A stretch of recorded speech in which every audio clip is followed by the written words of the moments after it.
Melaka, một thị trấn thuộc địa lịch sử trên eo biển Malacca, là chứng minh cho một di sản và truyền thống đa văn hóa sống động của châu Á, nơi nhiều tôn giáo và nền văn hóa gặp gỡ và cùng tồn tại. Chúng phản ánh sự kết hợp của các yếu tố văn hóa từ quần đảo Mã Lai, Ấn Độ và Trung Quốc với châu Âu để tạo ra một kiến trúc, văn hóa và cảnh quan thị trấn độc đáo.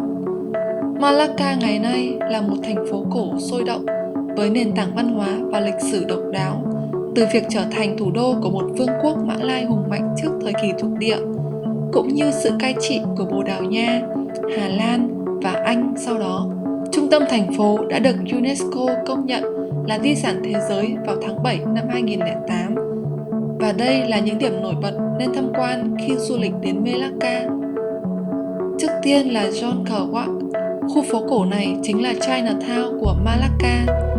Dọc những con phố là những ngôi nhà cổ từ thế kỷ 17.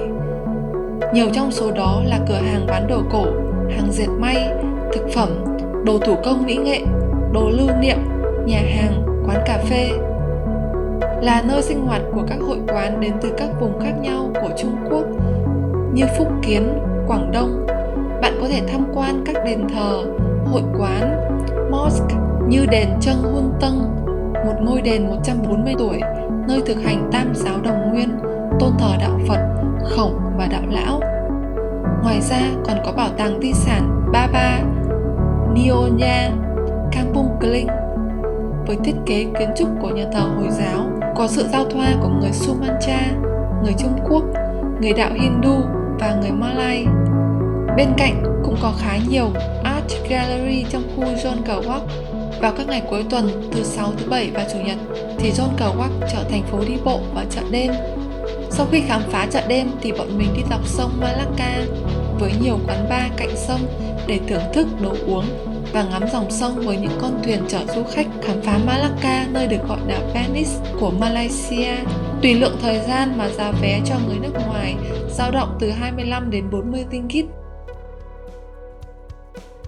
Điểm đến tiếp theo là quảng trường đỏ. Malacca từng là thuộc địa của Bồ Đào Nha, Hà Lan và Anh.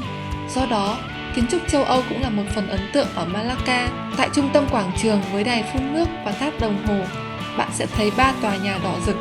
Chính giữa là Christchurch, mang kiến trúc của thuộc địa Hà Lan, với mái nhà được lợp bằng ngói Hà Lan, còn các bức tường thì được xây dựng bằng gạch Hà Lan.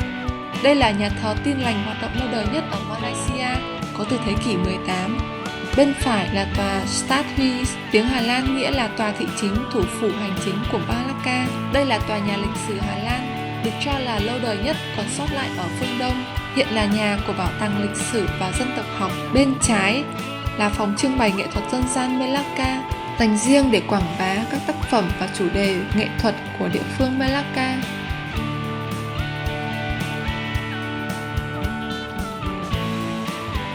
Đi dạo quanh cũng có khá nhiều bảo tàng và tòa nhà khác để tham quan. Thấy kiến trúc ở Melaka khá là ấn tượng và đa dạng với ảnh hưởng của châu Âu và Á, nên mình đã tham quan bảo tàng kiến trúc Malaysia, cách quảng trường đỏ chỉ 10 phút đi bộ. Và đây là điểm làm mình thích thú nhất. Nói qua về lịch sử của tòa nhà này thì nó đúng là một di sản thuộc địa, được xây dựng từ thời Hà Lan vào thế kỷ 18, là nơi ở và trung tâm hành chính của các quan chức Hà Lan. Bảo tàng gồm 2 tầng, với tầng 1 giới thiệu về lịch sử phát triển của kiến trúc Malaysia, mối quan hệ giữa kiến trúc và tín ngưỡng địa phương. Tầng trên giới thiệu về các chi tiết chạm khắc, ý nghĩa họa tiết, công cụ và các kiểu cấu trúc nhà ở Malaysia. Với trưng bày của các tòa nhà thực tế, bạn sẽ thấy giới thiệu của rất nhiều tòa nhà quen thuộc ở Malacca. Và lý do mình thích bảo tàng kiến trúc nhất vì qua lịch sử phát triển của kiến trúc, mình cũng hiểu được một phần của lịch sử Malaysia, ý nghĩa của những ngôi nhà ở John Kerwak, những ngôi nhà truyền thống của người Malaysia và ý tưởng triển khai của những tòa nhà biểu tượng và các công trình công cộng mà mình đã nhìn thấy ở Kuala Lumpur, Penang và các bang khác. Ngoài ra thì còn có các di sản thuộc địa khác như pháo đài Formosa, nhà thờ Saint Paul, mà thời tiết bữa nay thì nắng quá nên bọn mình ngồi nghỉ uống dưa hấu lạnh nguyên quả ở quảng trường đỏ. Sau khi khám phá vùng trung tâm thì đi đến khu vực cửa biển Malacca, nơi có một mosque Hồi giáo nổi tiếng và khá là đẹp, đó là nhà thờ Hồi giáo eo biển Malacca. Được xây dựng từ năm 2006 với sự pha trộn giữa nghề thủ công Trung Đông và Mã Lai, nhà thờ trông giống như một cấu trúc nổi khi mực nước dâng cao. Cấu trúc của nó có 2 cổng vòm giao nhau dẫn đến lối vào chính và kính màu bao phủ không gian ở giữa các mái vòm. Nhà thờ này đẹp cả ban ngày và buổi tối. Để vào trong tham quan, chú ý mặc trang phục dài nhé mọi người. Cuối cùng là ăn gì và mua quà gì ở Melaka. Có rất nhiều quán ăn và nhà hàng ăn ở chợ đêm, nhưng 2 món mà mình háo hức và muốn thử nhất đó là Melaka Laksa và bữa ăn truyền thống Nionia. Laksa Melaka là một phiên bản phong phú với nước dùng từ nước cốt dừa dưới lên mì và trang trí bằng bánh phồng, đậu phụ, tôm và trứng. Laksa Melaka khá ngon và dễ ăn, ổn cho cả người không thể ăn cay như mình. Còn Nionia là bữa ăn của người Peranakan, là một nhóm dân tộc với nguồn gốc phả hệ từ những làn sóng định cư đầu tiên của người miền Nam Trung Quốc đến vùng biển Đông Nam Á. Các món ăn Peranakan bao gồm các loại gia vị và thảo mộc của Malaysia hoặc Indonesia trộn với các nguyên liệu và phong cách nấu ăn của Trung Quốc. Về nguồn gốc văn hóa Peranakan thì có những câu chuyện rằng một số thương nhân đã lập gia đình với những người vợ địa phương. Ẩm thực Nionia ra đời trong bếp của những người vợ địa phương của những thương gia này. Một câu chuyện khác đó là một hoàng đế nhà Minh cử công chúa Hang Liu kết hôn với quốc vương Mansusa. Đoàn tùy tùng của công chúa cũng kết hôn với người bản địa và hình thành văn hóa Peranakan.